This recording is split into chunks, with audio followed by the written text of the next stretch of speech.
Hi knitting friends, Shaina Bilow here. In today's video I'm going to demonstrate how to work the Continental Purl, and there are a few methods that I will be showing you here, so do whatever is comfortable for you.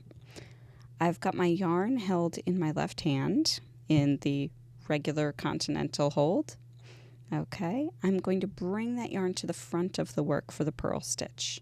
So the purl stitch is the reverse of the knitting. The yarn is in front in this case, and our needle will actually come from behind the yarn and go down the stitch. So that's a key element to think about here, is that again, our right hand needle will be pointing opposite, pointing away from the left hand needle and coming down that first stitch.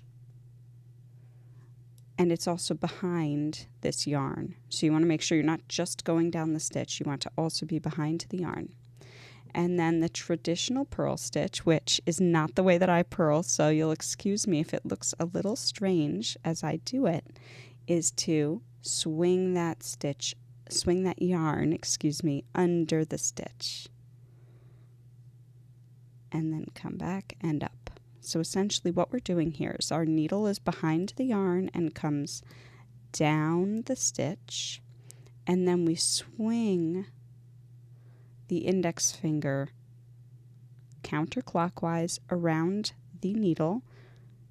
Then we come up. Here's our new stitch that we just wrapped with that index finger, and then we discard the old stitch. So we go down the stitch, bring the yarn from on top of the needle counterclockwise, so 6 o'clock to 3 o'clock, and up. So that is the traditional purl stitch where you swing the finger. So you come down the stitch, swing the index finger, and remember that yarn is wrapped over here.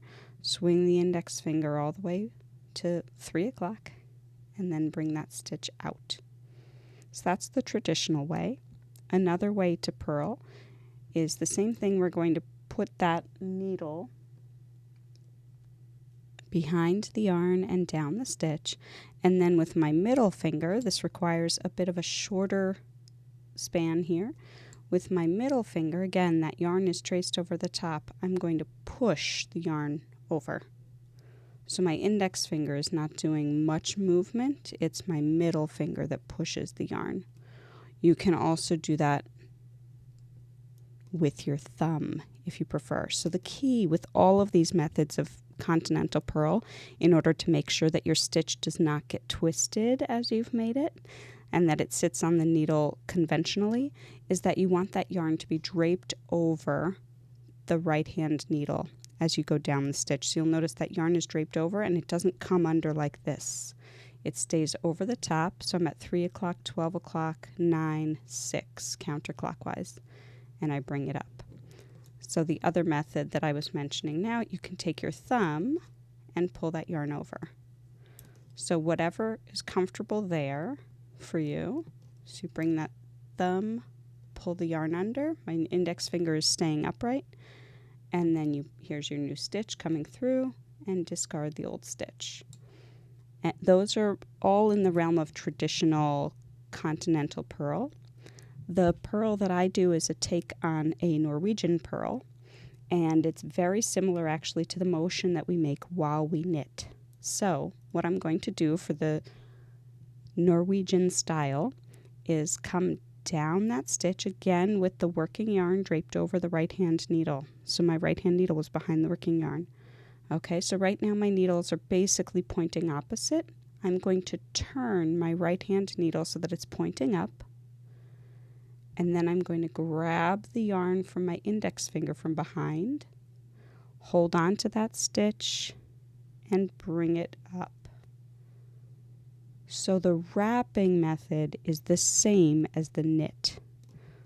All right, it's just the setup is different. I have to come down the stitch, turn the needle first, then wrap like I do for knit, hold on to that stitch, bring that stitch up, the one from the left, and off. And then this purl, since it has a little bit of an extra wrap right here, right, we've kind of got 2 wraps around the needle that come down to 1.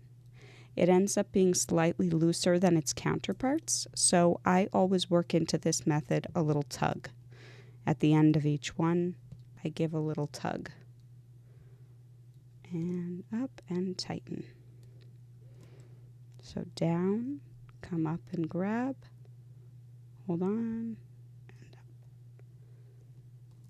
So it's a little bit of a like graceful motion right here. My wrist kind of comes backwards as I bring that stitch through the old one. And again, that little tug at the end just to help keep the tension.